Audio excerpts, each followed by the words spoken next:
तो ये मामला जो भी है, इस सब के पीछे एक ही हेतु है कि हम सबको आपसी भेदभाव तो मिटाने पड़ेंगे। वो ठीक है, मैं जो आपस में भेदभाव करता हूं तो वेद को मानता है नहीं। वेद तो कहता है संगच्छध्वम संवदध्वम समो मनांसि जानतम समानि वा कुति समान हृदयानि वह समानमस्तु हो मन यथा वसु साहसति। तो हमारे भीतर एकता हो, हमारे भीतर एक दूसरे के प्रति आदर हो, गौरव हो।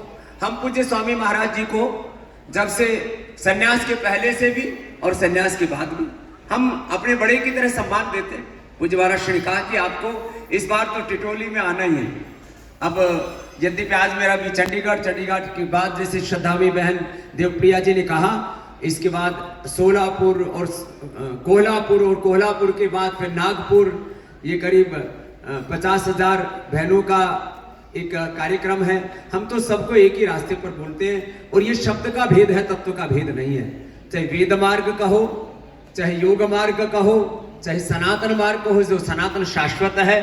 तो ये वेद का मार्ग, ऋषियों का मार्ग, सनातन का पथ, सत्य का पथ, और इस सत्य के पथ पर हम चलते रहे और चलते चलते अपने आप असत्य अंधेरा सब छटता चला जाएगा और आपके जीवन में भी प्रकाश होगा। और जो ईश्वर ने, परमात्मा ने इस पिंड में जो ब्रह्मांडीय ऊर्जाएं भरी हुई है, एक एक व्यक्ति के भीतर अपरिमित सामर्थ्य, महर्षि दयानंद में तो सामर्थ्य था ही। शरीर बल थोड़ा कम ज्यादा हो सकता है, शरीर की कदकाठी थोड़ी छोटी बड़ी हो सकती है। जैसे हमारे तो आधे फीट घड़े ऊंचे हैं महाराज जी, और फिर 4 फीट ऊंची खड़ा ओढ़ पहन ले, 4 फीट ऊंचा ऊपर पगड़ी ओढ़ पहन ले, तो हम तो इनके सामने यूं देखना पड़े। तो अब हमारे पूज्य स्वामी ओमेश जी, क्या पूरी दुनिया में एक जैसे कोई विश्व विजेता पहलवान होता है वैसे है, एक बार जोरदार अभिनंदन है। और हाँ, और हमारे स्वामी प्रणवानंद जी महाराज, इन्होंने सैकड़ों विद्वान तैयार किए, इसके लिए जोरदार अभिनंदन। ये बहुत बड़ा कार्य है, ये कोई एक दिन में कार्य नहीं हो जाता। हमारे श्रद्धेय दुष्यंत जी हैं, ज्वलन जी हैं, जलन कुमार शास्त्री जी, इतने बड़े विद्वान, एक एक महापुरुष यहाँ। और विठल जी ही बहुत एक तपस्वी, ब्रह्मचारी, जितेंद्रिय और महर्षि दयानंद के लिए जिन्होंने अपना पूरा जीवन आहूत किया हुआ, ऐसे एक सन्यासी जैसे व्यक्तित्व, विठल जी के लिए बहुत बहुत अभिनंदन। कोई साधारण व्यक्ति नहीं है, क्योंकि और मैं देखता हूं, ये मेरे को तो समझ में नहीं आता, ये आर्य समाज में जो भी पूज्य स्वामी जी भी बोल रहे थे, इधर से हमारे अभी तोमर साहब भी कह रहे थे, दोनों ही तोमर साहब हमारे, इनके लिए जोरदार अभिनंदन है। हमारे राजेंद्र जी और रामवीर जी दोनों के लिए बोले, स्वामी जी अब ये जो है कुणबा थोड़ा सा जोर से जोड़ करके इसको आगे बढ़ाओ। ये सच बात है, आजादी के आंदोलन से लेकर के इस देश में गुलामी के वक्त आर्य समाज के अलावा कोई आंदोलन, कोई संगठन, कोई संस्था ही नहीं थी। इकलौते आर्य समाज, इकलौता।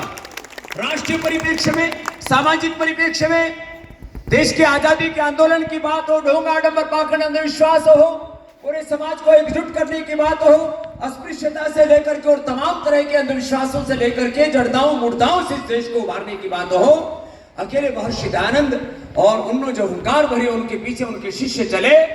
तो जितने भी आजादी के बारे में इतिहास लिखे जाते हैं, महर्षि दयानंद और महर्षि दयानंद के विचारों से अनुप्राणित होने वाले क्रांतिकारी योद्धाओं ने इस देश को आजादी दिलाई।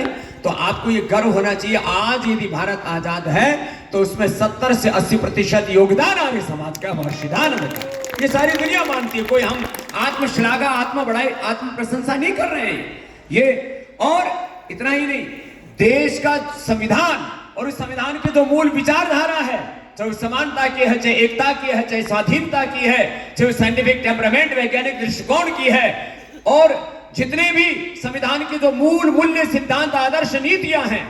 हमारे पीछे रुद्रसेन जी बैठे हैं, मित्रसेन आर्य जी कहा करते थे, चौधरी साहब बोले, स्वामी जी आर्य समाजियों में थोड़ा शिथिलता इसलिए भी आई। अरे बोले, अब तो हमारा जो भी महर्षि दयानंद चाहते थे वो सारे विचार तो संविधान के जो है कर्तव्यों के अंदर डाल दिए गए।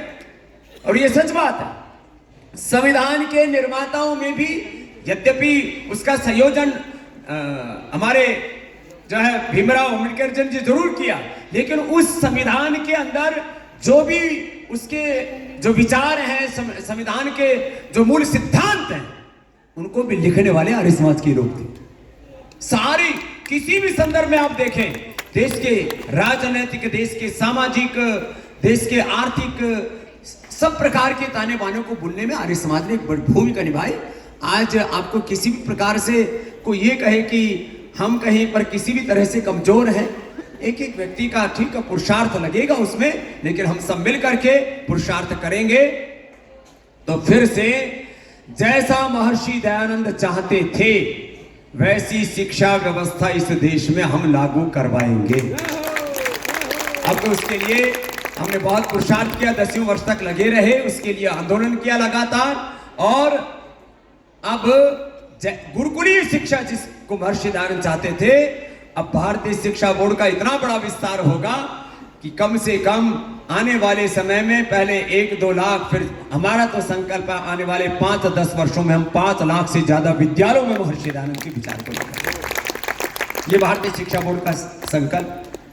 जिस संकल्प को लेकर के स्वामी श्रद्धानंद जी ने गुरुकुल कांगड़ी विश्वविद्यालय की स्थापना की, वहां के हमारे श्रद्धेय डॉक्टर धीरानाथ जी यहाँ पर बैठे, एक बार पुनः उनका बहुत बहुत अभिनंदन है। बहुत बड़ा संकल्प था गुरुकुलीय व्यवस्था के पीछे महर्षि दयानंद का और स्वामी श्रद्धानंद का जो विचार था, उस विचार को लेकर के और कौन आगे बढ़ेगा, हमें आगे बढ़ना है। तो महर्षि दयानंद जैसा चाहते थे वैसी शिक्षा व्यवस्था, वैसी चिकित्सा व्यवस्था, वैसी समाज व्यवस्था, वैसा जीवन, वैसा चरित्र, वैसा आचरण।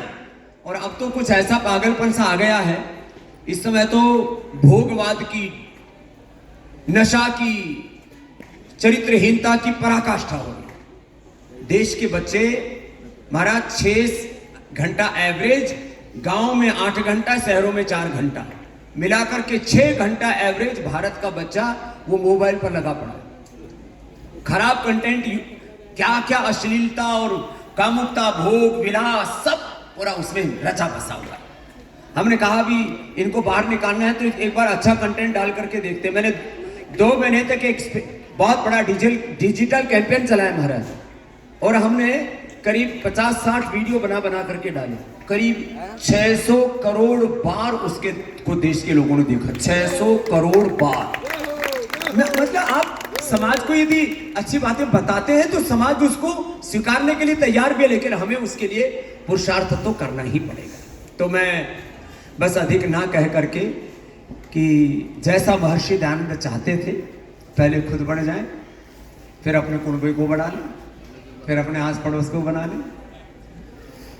तो इसमें कोई ये बहुत बड़े रॉकेट साइंस नहीं है।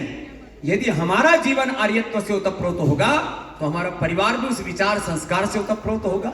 जिस गांव में हमारा गांव वैसा बनेगा, और जैसे जैसे हमारे भीतर तेजस्वी बढ़ती जाएगी वैसे ये सिलसिला भी आगे बढ़ेगा।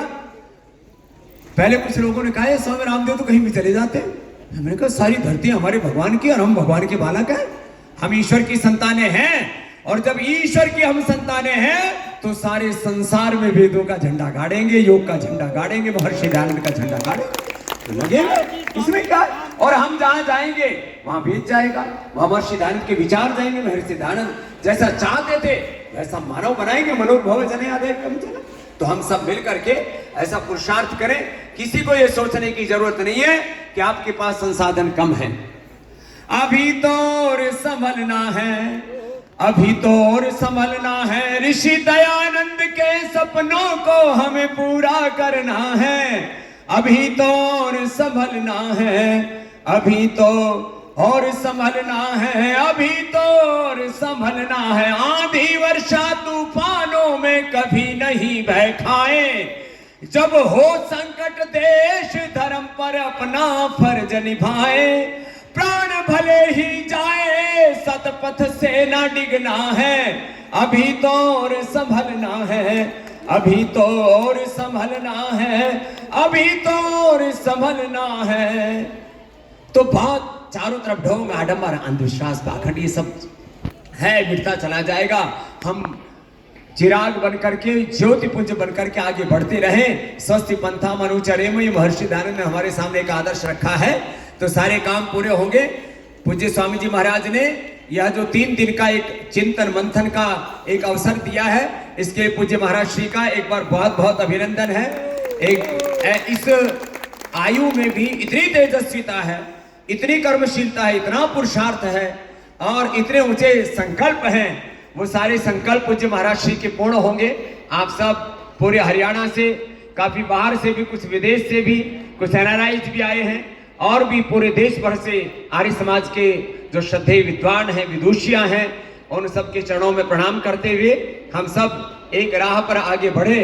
और जब हम बढ़ते रहेंगे तो सारे संसार में प्रतिष्ठा तो देवत्व की ही होनी है, असुरता तो हारती ही है। कभी भी पाप, अधर्म, अन्याय कितना ही बढ़ा हो, जय तो सदा सत्य की ही होती है। इसमें बस अपना कर्तव्य हम पूरा करें तो फिर बाकी कार्य तो हो ही जाएगा। तो मैं एक बार पुनः पूज्य महाराज श्री को प्रणाम करता हूं और इस पुण्य धरा को प्रणाम करता हूं। ये टिटोली की धरती, पूज्य महाराज श्री लगभग 10 सालों से मुझसे बोल रहे थे।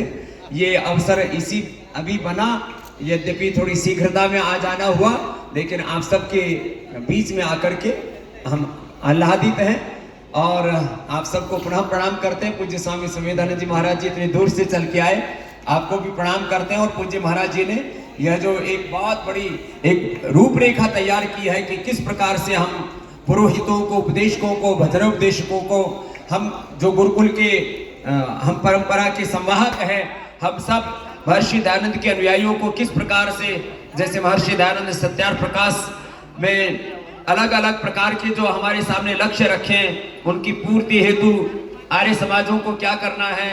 और पूज्य महाराज श्री ने पूरी रूपरेखा कि एक पूरा कोई एक आयोजन होता है तो उसके पीछे एक पूरा एजेंडा है।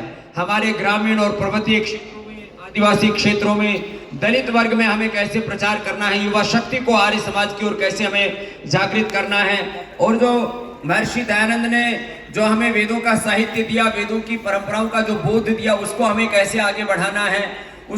क्योंकि जिस बात का जितना प्रचार प्रसार होगा उतना ही उसका विस्तार होगा। और उसके लिए हमें कौन सी कार्य प्रणाली को अडॉप्ट करना है, क्योंकि बिना योजना के कार्य करते हैं तो बड़ा परिणाम सामने नहीं आता है। आज महर्षि दयानंद ने जो एक बहुत बड़ा स्वप्न देखा था भारत के लिए, वो स्वप्न तभी साकार हुआ जब एक योजनाबद्ध तरीके से महर्षि दयानंद ने और उनके शिष्यों ने इस समय इस कार्य को के लिए अपने जीवनों की आहुतियां दी।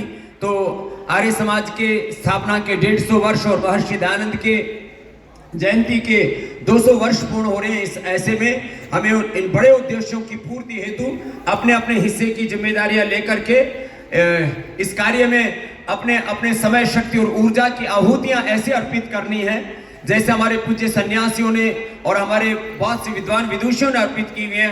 हमारी मैं 2 बहनें, उनको भी मंच पर एक बार आमंत्रित करना चाहूंगा। प्रवेश आर्या जी और पूनम आर्या जी, वो इधर उधर सेवा में होंगी। इन बहनों के लिए भी मैं चाहता हूँ एक बार जोरदार अभिनंदन होना चाहिए। इन दोनों बहनों ने अपने जीवन को महर्षि दयानंद और उनके कार्य के लिए अर्पित किया हुआ है। इधर आ जाओ बेटियों दोनों। तो एक बार प्रवेश जी के लिए और पूनम जी के लिए जोरदार अभिनंदन है कि हमें संसार के भोग और संसार के घर परिवार नहीं बसाने, हमें तो महर्षि दयानंद जैसे चाहते थे वैसे अपने जीवन को जीना है और अपनी जैसी वीरांगनाएं तैयार करनी है। इसके लिए जोरदार अभिनंदन है। ऐसे ऐसे एक एक बहन अपने एक ध्येय के साथ आगे बढ़ेंगी तो महर्षि दयानंद जैसा चाहते थे वो संकल्प धरती पर जरूर उतरेंगे। एक बार पुनः पूज्य महाराज श्री को प्रणाम। और हमारे दीनानाथ जी कुछ कहना है क्या? तो हेलो स्वामी जी 10 सेकंड का समय और चाहिए। डॉक्टर साहब दीनानाथ जी का भी स्वागत करेंगे। ये भी पहली बार आए ऐसे कार्यक्रम में। और आदरणीय रामवीर सिंह तोमर साहब का भी 2 का स्वागत मैं करवाऊंगा। बाकी सभी अतिथियों का स्वागत अभी करेंगे। और दूसरी छोटी सी विनती आपसे है स्वामी जी महाराज,